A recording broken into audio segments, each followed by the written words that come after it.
22 avril 1901. L'imitation de la vie de Jésus.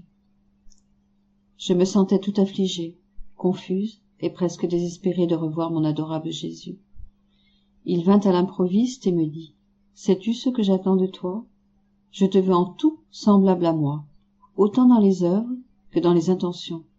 Je veux que tu sois respectueuse avec tous, car respecter tout le monde donne la paix à soi-même et aux autres.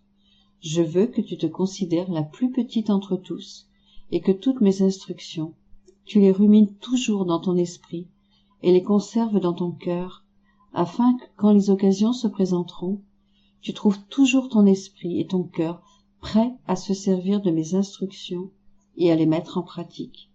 En somme, je veux que ta vie soit un débordement de la mienne. » Pendant qu'il disait cela, je vis derrière le Seigneur une gelée et un feu qui descendait sur la terre et faisait du tort aux récoltes. Je lui dis : « Seigneur, que fais-tu, pauvres gens ?» Et lui, sans me prêter attention, il disparut. 22 avril 1927. Dans la création, toutes les choses sont des ornements des œuvres divines. Impossibilité de pouvoir le comprendre. La grande satisfaction de Dieu dans la création de l'homme. Poursuivant dans mon état habituel, j'ai vu mon doux Jésus, sous l'apparence d'un petit enfant très abattu. Il était triste, au point d'avoir l'impression qu'il allait mourir. Je l'ai serré contre mon cœur, en le couvrant de baisers. Que n'aurais-je fait pour le réconforter ? Et Jésus, en soupirant, me dit : « Ma fille, vois comme la création est belle. Quelle fascination de lumière, quel enchantement de variété, quelle rare beauté. Ce ne sont pourtant que des ornements de notre être divin. Et s'il en est ainsi, notre être surpasse infiniment nos propres ornements. Et la créature est dans l'impossibilité de le comprendre, tout comme l'œil est incapable de recevoir en lui-même l'immensité de la lumière du soleil. L'œil voit la lumière. Il est rempli de cette lumière dans les limites de ses possibilités. Mais quant à la contenir tout entière, à mesurer la longueur et la largeur de l'espace où elle s'étend, cela lui est impossible. Notre être est pour l'homme ce que le soleil est pour l'œil, comme les ornements que l'homme peut voir et toucher. L'homme voit le soleil, sa lumière l'atteint, et il lui permet de sentir sa chaleur. L'homme voit l'immensité de l'eau dans la mer, il contemple la voûte des cieux, avec toutes les étoiles. Mais qui peut dire de quoi est faite la lumière ? Combien de lumière les cieux contiennent-ils ? Combien d'eau dans la mer ? Combien d'étoiles dans le ciel ? Et qui a formé la voûte des cieux ? À cela, l'homme ne sait quoi répondre. Il voit et il en profite. Mais il est le grand ignorant en ce qui concerne l'arithmétique des poids et des mesures. Et si cela est vrai pour nos ornements, ce l'est bien plus encore pour notre être divin. Tu dois savoir que toute la création, comme chaque chose créée, est une leçon pour l'homme. Elle raconte nos qualités divines, et chacune donne une leçon sur les qualités qu'elles contiennent. Le soleil donne une leçon de lumière et enseigne que pour être lumière, il faut être pur et libre de tout ce qui est matériel. La lumière est toujours unie à la chaleur, car on ne peut séparer la lumière de la chaleur. Si tu veux être lumière, tu ne dois aimer que ton Créateur. Et comme le soleil, cela t'apportera la fécondité de tous les biens. Le ciel est une leçon de ma paternité céleste. Il t'appelle continuellement à ton Créateur.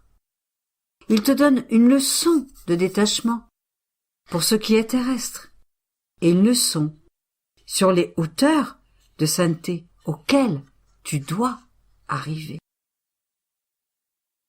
Tu dois t'orner mieux que les étoiles de toutes les vertus divines. Chaque chose donne sa leçon et appelle l'homme à se mirer en elle pour la copier et l'imiter. Je n'ai pas créé tous mes ornements dans le seul but de les voir, mais pour que la créature, en les imitant, puisse être embellie. Et pourtant, qui prend la peine d'entendre toutes ces leçons? Presque personne.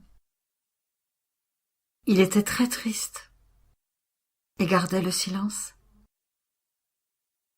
J'ai ensuite suivi la divine volonté, alors que l'être divin créait l'homme, afin que, en compagnie de mon premier père Adam, je puisse aimer mon Créateur avec ce même amour du premier instant où il fut créé.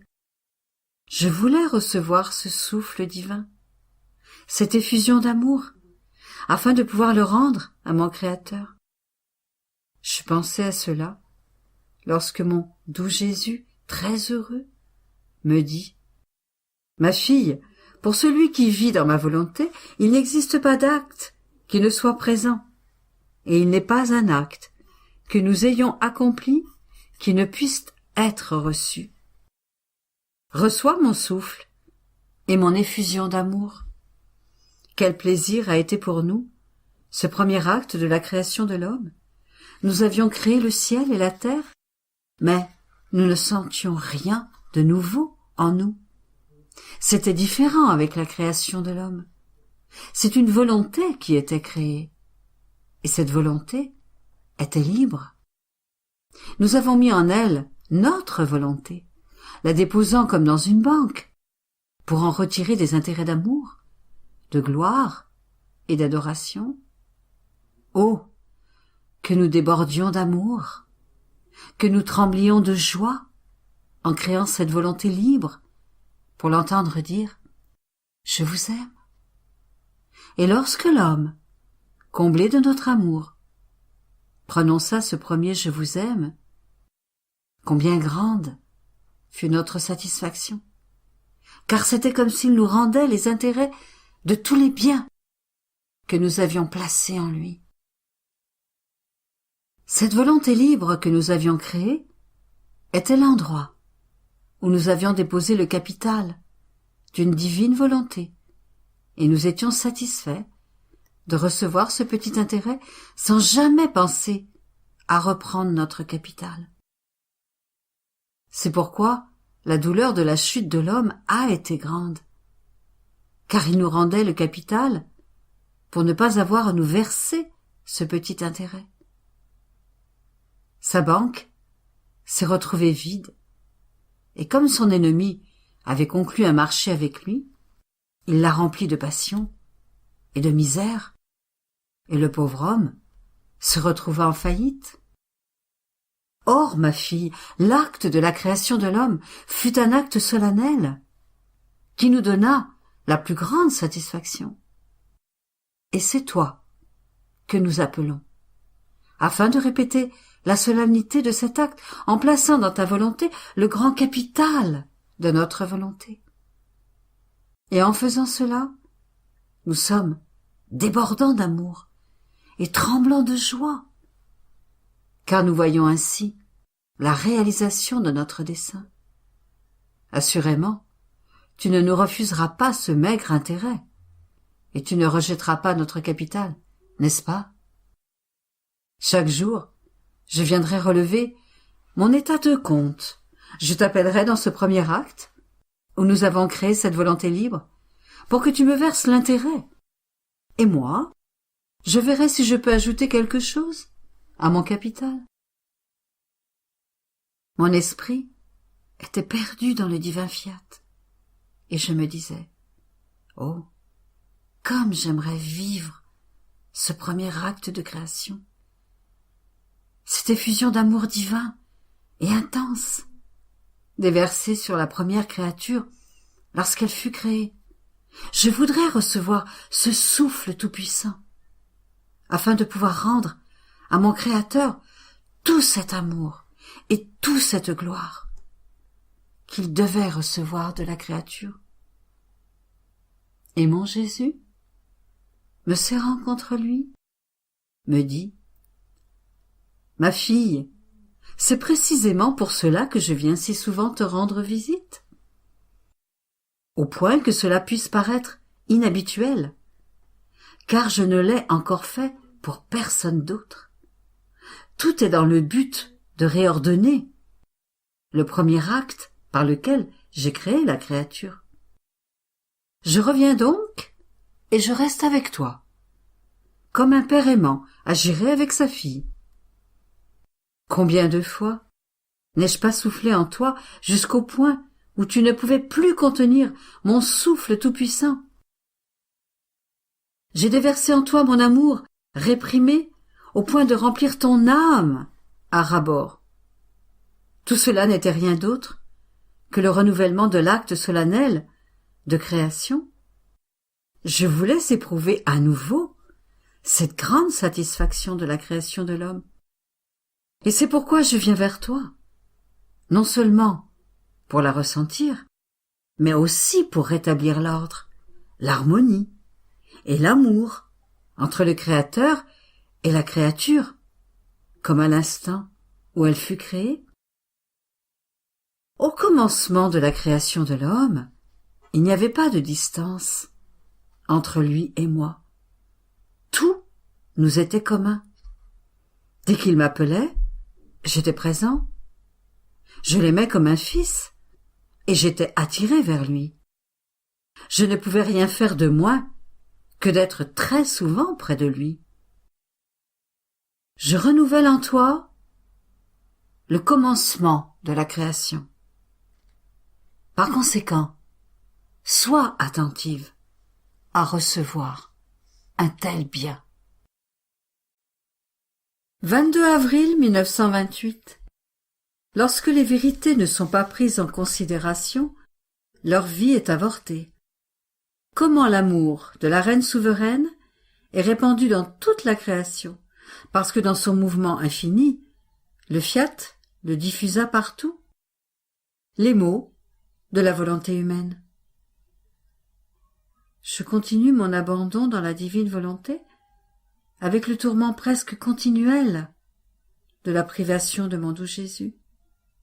Je sentais couler dans mon pauvre esprit la mer de lumière du fiat qui semblait vouloir dire quelque vérité. Mais la douleur que je ressentais de la privation de Jésus était si grande que je ne voulais pas porter attention à la lumière qui voulait me parler. Et mon bien-aimé Jésus, se manifestant en moi et me serrant dans ses bras, il me dit « Ma fille, lorsque la lumière de mon fiat veut se manifester et que l'âme ne la prend pas en considération, la lumière à laquelle elle veut donner naissance pour la communiquer aux créatures est avortée, et elles ne reçoivent pas la lumière de cette naissance de lumière. Et si tu savais ce que signifie être la cause d'un avortement de notre lumière, tu dois savoir que lorsque notre fiat veut manifester une vérité, il met tout notre être en activité, et débordant d'amour, de lumière, de puissance, de sagesse, de bonté et de beauté, il forme la naissance de la vérité qu'il veut livrer. Et comme toutes nos qualités se mettent en action, nous ne pouvons pas contenir cette vérité, et nous lui donnons naissance, afin d'en faire don à la créature. Et si la créature ne prend pas cette vérité en considération, elle provoque l'avortement de notre amour et de notre lumière. Elle cause l'avortement de notre puissance, de notre beauté, de notre sagesse et de notre bonté, en les faisant mourir à leur naissance. Elle perd cette chère naissance et ne reçoit pas de nous la vie que nous voulions lui donner au moyen de cette vérité. Et il nous reste la tristesse d'avoir avorté et le sentiment de voir revenir en nous le bien que nous voulions donner aux créatures.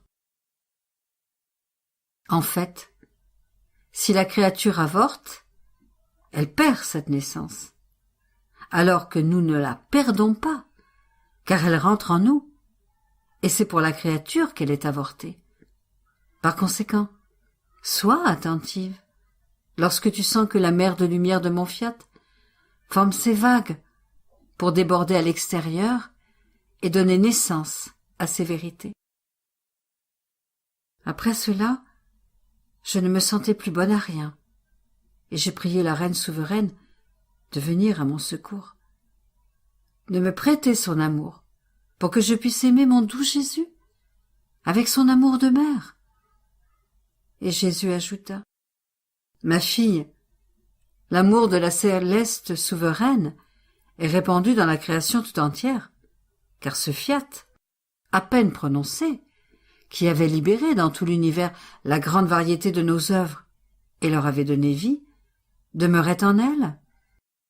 Elle a exhalé son amour et tous ses actes dans ce divin fiat qui, ne sachant pas faire de petites, mais uniquement de grandes choses, et sans limite, diffusa dans son mouvement infini l'amour et tous les actes de la céleste maman dans les cieux, dans les étoiles, dans le soleil, dans le vent et dans la mer, partout et en toutes choses. Son amour est répandu partout. Ses actes se trouvent en tout lieu, car mon fiat les diffusa partout et anima toutes choses de son amour et de ses actes. Je ne serais pas satisfait, et je ne me sentirais ni aimé ni honoré, si je ne trouvais pas en toutes choses, et même sous la terre, l'amour et la gloire que ma maman m'a donnée. Ce serait un amour brisé et une gloire divisée, si je ne la trouvais pas dans toute la création. De plus, comme je l'avais aimée en toutes choses, il était juste que je trouve son amour diffusé partout, et dans l'acte de m'aimer et de me glorifier. Et un amour brisé, qui ne me poursuivrait pas partout, n'aurait pas pu faire en moi son chemin, et elle n'aurait pas pu me faire descendre du ciel, sur la terre, dans l'étroite prison de son sein maternel. Ces chaînes d'amour étaient aussi nombreuses que les choses que j'avais créées, de sorte que je descendis du ciel comme un roi, tout orné et entouré des chaînes d'amour de la reine du ciel. Et si son amour a atteint une telle étendue, elle le doit à mon divin fiat, qui régnant en elle en souverain, a capturé son amour dans ma volonté, pour le répandre partout. Et tous ces actes ont reçu l'ombre des actes divins.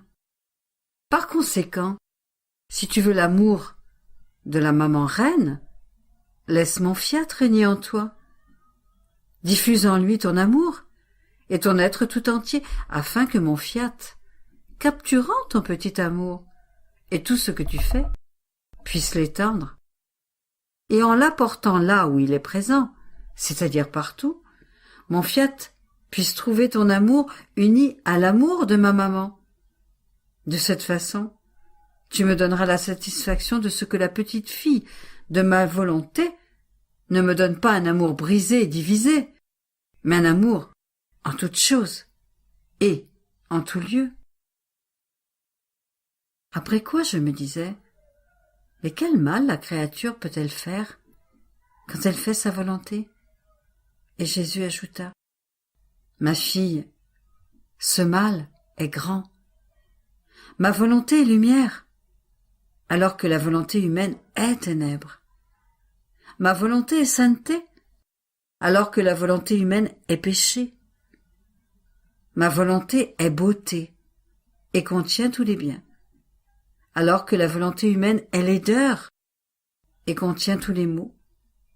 Par conséquent, en ne faisant pas ma volonté, l'âme fait mourir la lumière et donne la mort à la sainteté, à la beauté et à tous les biens. Et en faisant sa volonté, elle fait surgir les ténèbres et donne vie au péché, à la laideur et à tous les maux. Et pourtant, faire sa propre volonté, ne semble rien aux créatures, alors qu'elles se creusent elles-mêmes un abysse de maux qui les conduit au précipice. Or, cela te semble-t-il de peu d'importance qu'alors que ma volonté leur apporte sa lumière, sa sainteté, sa beauté et tous ses biens, et uniquement parce qu'elle aime ces créatures, elle reçoit l'affront de voir sa lumière, sa sainteté, sa beauté et tous ses biens mourir en elle?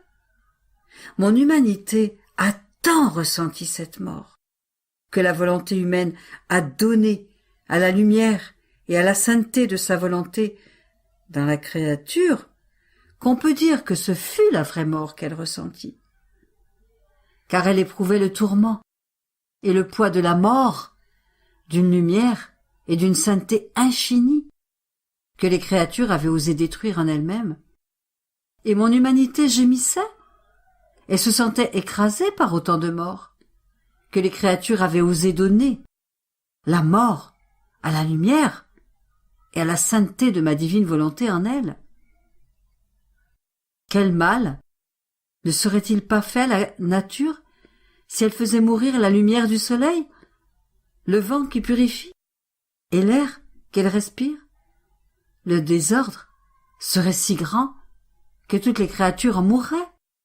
Pourtant, la lumière de ma volonté est plus qu'un soleil pour les âmes, plus que le vent qui purifie, et plus que l'air qui forme leur respiration.